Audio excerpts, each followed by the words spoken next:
ওই পারে আমাদের বসবাস। আমরা আমরা প্রায় সময় ওই যে কর্নারে যে একটা বুট দেখা যাচ্ছে ওই জায়গায় বসে থাকতাম, আর ওই দিক থেকে আমরা বড়শি দিয়ে মাছ ধরতাম।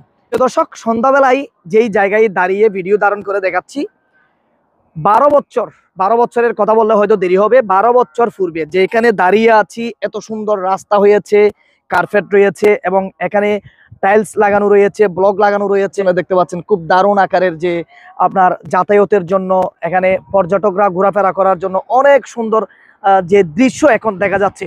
এই জায়গায় পরিপূর্ণ 12 বছর পূর্বে ছিল সমুদ্র, আরব সাগর। আমি দেখাতে চলছি, এই যে আমার এই পাশে যদি দেখুন, এই যে আরব সাগর, পাথরের উপর পাথর দিয়েছে এবং রেলিং দিয়েছে, যার মধ্যে আবার এখানে গ্রাফিও করেছে, মানে রং করেছে, এদিকে টাইলস দিয়েছে। এই জায়গায় এই সৌন্দর্য মানুষ উপভোগ করার জন্য, পর্যটকরা আসার জন্য এই জায়গায় এই ধরনের রূপ তারা দিয়েছেন মিলিয়ন মিলিয়ন দিরহাম খরচ করে।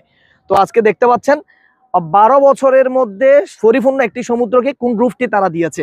তো এই জায়গায় যে সময় গভীর সমুদ্র ছিল, আমরা ওই পর্যন্ত আসতাম এখান থেকে, যে প্যারাগ্লাইডার এই আকাশে উড়াতো এখান থেকে। তো আমরা ওই পেছনে একটা কিন্তু টাওয়ার রয়েছে সেদিকে বিপরীত আমাদের থেকে, এই যে টাওয়ারের ওই দিক থেকে কিন্তু এখানে আর আসা সম্ভব হতো না, কারণ এই জায়গাতে পরিপূর্ণ সমুদ্র ছিল। আজকাল দেখুন পরিপূর্ণ সমুদ্রকে ভরাট করে রাস্তা তৈরি হয়েছে, আপনার রোডের মধ্যে কার্পেট দেওয়া হয়েছে, এই যে লাল রঙের কার্পেট, তারপর কালবেস্টার, ইন্টারলক, তারপর সড়ক করা হয়েছে, ফুলের বাগান করা হয়েছে।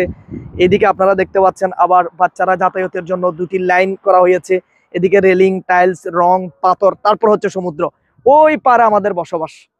আমরা আমরা প্রায় সময় ওই যে কর্নারে যে একটা বুট দেখা যাচ্ছে ওই জায়গায় বসে থাকতাম, আর ওই দিক থেকে আমরা বড়শি দিয়ে মাছ ধরতাম, প্রায় সময় বড়শি দিয়ে ওই জায়গায় মাছ ধরতাম।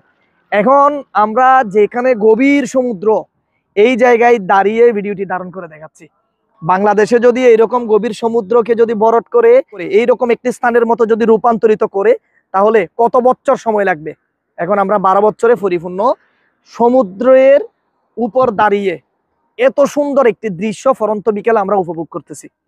পরন্ত বিকাল বলতে একেবারে মাগরিবের নামাজ হচ্ছে এই সময়ে সংযুক্ত আরব আমিরাতের রাস আল খাইমা, একেবারে বলতে গেলে মেরিস ওদিকে, এদিকে জোলান, ওইদিকে মেরিস, এদিকে জোলান, এদিকে হচ্ছে যে বিল্ডিং গুলো দেখা যাচ্ছে এখানে আরবদের বসবাস। আর এই জায়গা হচ্ছে পর্যটকদের জন্য গড়া অনেক দারুণ একটি দৃশ্য আপনারা উপভোগ করতেছেন আমার এই ভিডিওর মাধ্যমে।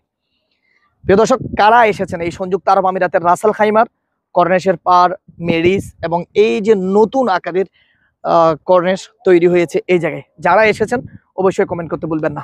আর কে কোথায় হতে এই ভিডিওটি দেখতেছেন সেটিও আমাদের কমেন্ট সেকশনে গিয়ে আমাদের জানাবেন। তো ভিডিওটি এই পর্যন্ত, সকলে ভালো থাকবেন, সুস্থ থাকবেন, আল্লাহ হাফেজ। কমেন্ট করতে ভুলবেন না কে কোথায় হতে এই ভিডিওটি দেখতেছেন। ধন্যবাদ সবাই।